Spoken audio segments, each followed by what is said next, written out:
Thank you, Lindsay. I knew you were in for a treat because I got to hear him first service. And you're really in for a treat with the second song. And they were very much in sync with our service this morning and the lesson that we want to talk about. And just so you know, Natalie, in that little gift bag, it's a little bit more information about who we are. So if anyone has any questions, please see any of us after the service. We'd be happy to answer any of your questions. We have been talking about holy days all month. Reverend Nicole and Reverend Michael set that intention for December to be about the holy days, the sacredness of this time of year. Many of us think of it as the season of light. But through this month, we've been able to explore Hanukkah, Bodhi Day, which is a Buddhist tradition, Christmas, Yalda, and today Kwanzaa. And I find it interesting that it's Kwanzaa, faith, I did it again, family, community, and culture. I seem to say faith and family together. I did that first service as well. And like Chris said, it's about family, our spiritual community. And I was looking forward to sharing the platform with Reverend Juanita today, but she couldn't be here, so she sent me something to share, so we're going to hear her voice as well. I'm going to start with what Reverend Juanita wanted to share with us.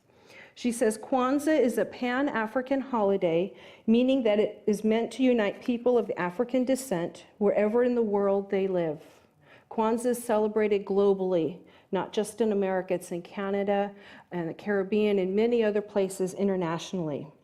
Unlike Christmas and Hanukkah, which are religious holidays, Kwanzaa is seen as a cultural holiday.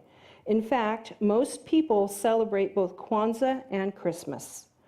Over its 7 days, people of African descent come together to celebrate family, community, and culture. They remember their heritage, give thanks for the good things, and focus on building community. Kwanzaa was introduced in 1966 by Dr. Karenga, a Long Beach State University professor. Local. He chose the dates December 26th to January 1st to coincide with the Judeo-Christian holiday season, which was already a time of celebration. Kwanzaa is centered on 7 principles represented by 7 candles of red for the blood that unites all people of African descent, black for the people, and green for the future and abundance of Africa. The candles are lit one day at a time in a certain order. And a big thank you to Lisa Ortiz, our youth church director. She donated this kinara, which is the candelabra for Kwanzaa. So we have an altar here today representing Kwanzaa. We had our carpets cleaned, so the other altar was put away safely, and we decided to focus on Kwanzaa today with having this out instead of bringing out the whole altar. So thank you, Lisa, for the kinara. The black candle is always lit first. Some people light the remaining candles from left to right, red to green, or while others alternate. On the first day of Kwanzaa, December 26th, the leader calls everyone together and greets them with a question. What's the news? To which they respond with the name of the principle for that day. The first principle is unity, and that is the joining together as family and community. Next, the family says a prayer. The group discusses the meaning of that day's principle, and the participants may tell a story or sing a song related to that principle. The ritual is repeated on each day of the Kwanzaa celebration, but the answer changes to reflect the principle associated with that day. The second day, the answer to what's the news is self-determination, being responsible for our own conduct and behavior. The third principle is collective work and responsibility, building community together and solving problems as a group. The fourth principle is cooperative economics, the community building businesses and supporting those businesses. The fifth principle is purpose, focusing on individual and collective purposes and what can be done to improve both ourselves and the community. The sixth principle is creativity, focusing our creativity and imagination to create a more beautiful and successful community. And the last principle is faith, observing the commitment to the Creator, honoring the African ancestors and traditions, and celebrating past triumphs over adversity. Juanita goes on to share that gifts may be given one per day, or they may all be exchanged on the last day of Kwanzaa. In summary, Kwanzaa is a forum for cultural expression that includes prayer, music, discussion, readings, as well as food.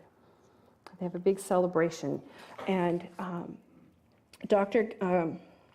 Karenga chose the Swahili language, actually, when he created all of the different words and the principles of Kwanzaa. He chose to use Swahili because he says there are hundreds of African languages. But he chose to use Swahili for Kwanzaa because it is the most widely spoken language on the continent. Again, he was pulling together community and wholeness and oneness. And that's the two that I want to speak to. The two principles I want to speak to the most today are unity, the first principle, and the last one, which is faith. Because both of those, I think, call forth itself during this time of year, especially as we're moving from this year into the next year, and what it might feel for uncertainty or what's to come. And in thinking about unity, I wanted to take a look at our beautiful flowers today that Alan created for us. I like the little New Year's party hats as well. But if you notice, they are roses and there's carnations if you can't see them. All of those flowers are beautiful on their own, but when you put them together, you get even more beauty. And that's the same for us. When we come together unified as one, we recognize and know that there's that oneness that's God, and that's what calls itself forth. There's that connection. The divine connects us at the center of our hearts. When we feel that sense of the divine, maybe when we come through our doors or we're listening or in our own spiritual practice, do we hear that oneness? But in that oneness is the collective one. There's a Sufi story called The Tale of the Sands, and it's one of my favorites because it talks about a stream. It's from a far-off mountain. It's been passing through the countryside. It's been going through every kind of description of the countryside. It's been everywhere. But as it's crossed every barrier, it gets to the desert. And when it gets to the deserts, there's the sand, and it's hitting a barrier. Because every time it goes into the sand, it gets absorbed by the sand. And it finds that it's disappearing into this, and it's not happy. However, the stream, it's convinced that it needs to cross the desert. It's made its way to the desert it needs to cross through. But there's no way. Then a hidden voice whispers. It's coming from the desert itself. The wind crosses the desert, and so can the stream. It was convinced, however, that this wasn't going to work. The stream objected that it was dashing itself against the sand and only getting absorbed, but that the wind could fly, and that is why it could cross a desert. By hurtling in your own accustomed way, you cannot get across. You will either disappear or become a marsh. You must allow the wind to carry you over to your destination. But how? How could this happen? By allowing yourself to be absorbed in the wind. This idea was not acceptable to the stream. After all, it had never been absorbed before. It did not want to lose its individuality. And once having lost it, how was one to know that it would ever be regained? The wind, said the sand, performs this function. It takes up water, carries it over the desert, and then lets it fall again. Falling is rain, it becomes a river. But how can I know this is true? Asked the water. It is so, and if you do not believe it, you cannot become more than a quagmire. And even that could take many, many years, and it certainly is not the same as a stream. But can I not remain the same stream that I am today? No, you cannot. In either way, you cannot remain so. Your essential part is carried away and forms the stream again. You were called who you are even today because you do not know which part of you is the essential one. We sometimes are afraid of losing our individuality as joining in that one in consciousness, but in reality, there's always transformation happening. Are we listening to that? Are we calling forth that trust and that faith to step in and recognize the oneness that's always there? Anybody remember Matty Stepanek, the young man many years ago? There were books, he was on Oprah. There's 2 quotes by him that I just loved. It says, "Unity is strength. When there is teamwork and collaboration, wonderful things can be achieved." Isn't that true? When we come together as one. Look at our homeless outreach program. We come together with the food and the consciousness and the love, and we serve. It takes a village to do that. It takes a village to raise a child. It takes a village for a spiritual community to come together. Maddie also shared that while we are living in the present, we must celebrate life every day, knowing that we are becoming history with every work, every action, and every deed. What does it mean to celebrate life in that oneness? Some of you may know that my aunt made her transition yesterday. She was 80. She lived in Hungary, where my dad is from. And as my dad was sharing stories, he was talking about the history of their lives together and the memories he had and the things that were created to bring him into today. And it was very touching to hear him share those stories and the gratitude he had for being able to talk to her on Skype not too long ago. What a beautiful thing technology is, right? And it's that importance to remember that we're always creating history with every word, every action, every deed. And are we being in integrity with that? Are we being in alignment with that which is we want to call forth? Rachel Naomi Remen says, "There is the most basic and powerful way to connect to another person is to listen. Just listen. Perhaps the most important thing that we ever give each other is our attention. A loving silence often has far more power to heal and to connect than the most well-intentioned words." If you think about times in your life where you've really felt spirit, was it when you were feeling heard? When you were feeling listened to? Where the person wasn't just in a hurry to respond, but their heart was open and their consciousness was open to hear what you needed to say? And there weren't any words that maybe brought that peace? I know for me, there was nothing I could have said to my dad but to listen is important. And that's the important part of who we are. And in that first principle of unity, it's bringing together a community, a nation, a race. When Kwanzaa came about in the 60s, it was a time of tribulation. It was a time of uncertainty. And yet this holiday, this celebration brought a community together. It reminded them of who they were. It reminded them of the power they had to co-create. And by going through a week-long celebration, they were able to step into that truth, focusing on different principles that called them home. Called them home. I would call it to the divine. Rachel Naomi Remen, I was saying your name backwards, also has this last quote I wanted to share because it speaks to that. She says, "Everybody is a story.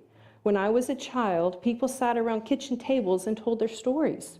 We don't do that anymore. Sitting around the table telling stories is not just a way of passing time. It is the way the wisdom gets passed along, the stuff that helps us to live a life worth remembering." Again, it's the unity, it's the coming together, and recognizing there's that light that's always there. It's God. And it's individualized. We're individualized expressions of spirit, and yet we're one. The other principle I wanted to talk about was faith, because I think that's something that we don't think about because we can't see it, but we can feel it, and we can touch it, but we have to trust it. And do we always do that? Do we trust that? Bear Grylls has a quote that says, "Both faith and fear may sail into your harbor, but only allow faith to drop anchor." What are we dropping anchor to? We're the jewel by the sea. We're the jewel by the sea, so we have an ocean that's not far from us. What anchors are we dropping? Are they of love, peace, of intentions? Or is it fear, limitation, lack? We get to decide, pull up that anchor and drop another one if we want to. That's the important part. We get to choose. Through all of these principles, it's choice. And how are we choosing? How are we embracing that love that is the truth of who we are? Are we? Moving into the new year, there's many things that are happening that I'm excited about. I can't wait for 2019. Not ready to be done with my 48th year because my birthday's in January. But I'm also looking forward to what's next. What's going to come? What am I going to embrace? I know many of us start thinking about what we're going to let go of. But what if instead of going from what we're going to let go of into what do we want to embrace? What do we want to call into our life? What is it that's serving us? There's transitions happening all over the world. Some are sad, some we anticipate, some we have anticipation for. But in reality, it's that sense of joy and love. During the first service, when the kids came up, we were talking about the kids having fun. And I said, when did we stop forgetting to have fun?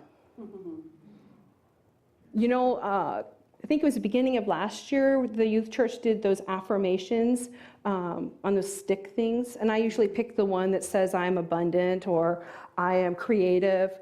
I picked I choose fun. And it's sitting right in the middle of my altar because I wanted to remember to have fun and not to always have something to do on my to-do list.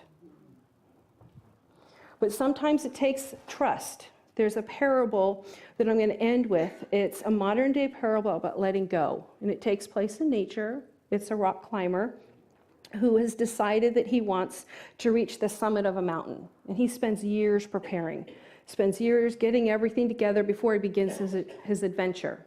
But he chooses to do it alone because he wants all of the glory. So he decides not to include anybody in his plans or on this trek. He wants to do it alone. And as he begins his ascent and daylight begins to fade, he decides to continue into the nighttime. The night fell heavy as he was overcome by total darkness. The moonlight and the starlight were hidden with the clouds, and he had zero visibility, couldn't see anything. He was only a few yards away from the summit when he slipped, climbing a ridge, and he fell, falling at a frightening speed. While falling, he could see only shadow-like figures in the darkness, and he felt the tug of gravity sucking him down. In those anguishing moments, he saw his life pass before his eyes. When he thought death was near, he suddenly felt the tightening of the rope around his waist. It had tied him to the nail embedded in the rock wall of the mountain. In desperation, suspended in midair, he yells out, "God, help me."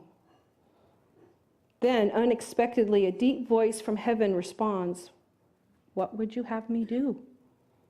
He replies, "Save me." "Do you really think I can save you?"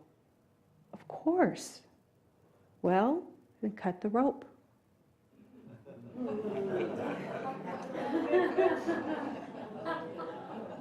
That's where faith comes in. There was a moment of silence, and then the man tightened the rope around his waist. The mountain rescue team tells of a story of a man they found frozen to death, his hands wrapped firmly around a rope tied to his waist, 2 feet from the ground. How tight is your rope?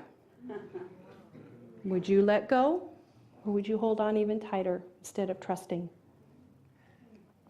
It's sometimes hard to trust, and yet faith is about trusting.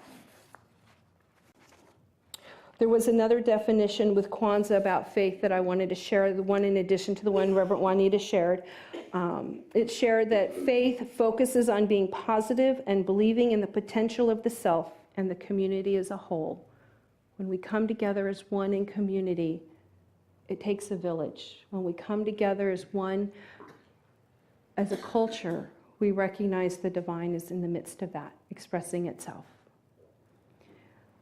Join me as I turn in prayer. And just recognizing and know that right here and right now there is only God. recognizing and knowing there's that unity, the universal one, the one life that is expressing itself beautifully through each and every one of us. That as we've walked through these holy days this month in the sacredness of light, sacredness of love, we recognize the power of choice. We recognize that in each celebration, there is the heart within that opens to express those celebrations in our own way. That we recognize and know that whatever we are walking through right now, we do so on purpose, in love, in faith, trusting that the wisdom and the guidance that is needed is there, because there's always divine right order unfolding, always divine right action. I look beyond the eyes and feel and see with my heart, because that is where I feel God. I recognize and know that in the moments where I don't know what's next, I rest in the knowing that God is present. I rest in the knowing that through unity and through faith and through God and the love of one another, I know all is well. I recognize and know that it is the light that is within me that reflects itself into the world, as does for each one of us. It reflects back to each other. We remind each other in every moment who we are, because we are all light. Grateful to be in service this morning and recognizing and knowing that Reverend Michael and Reverend Nicole and Reverend Juanita are exactly where they need to be. We bless them. We give thanks for their loving presence and their guidance in our sanctuary, in our center, because they are the guiding lights that guide us. Grateful to know that all is well. I release my word into the law. It is done, and so it is.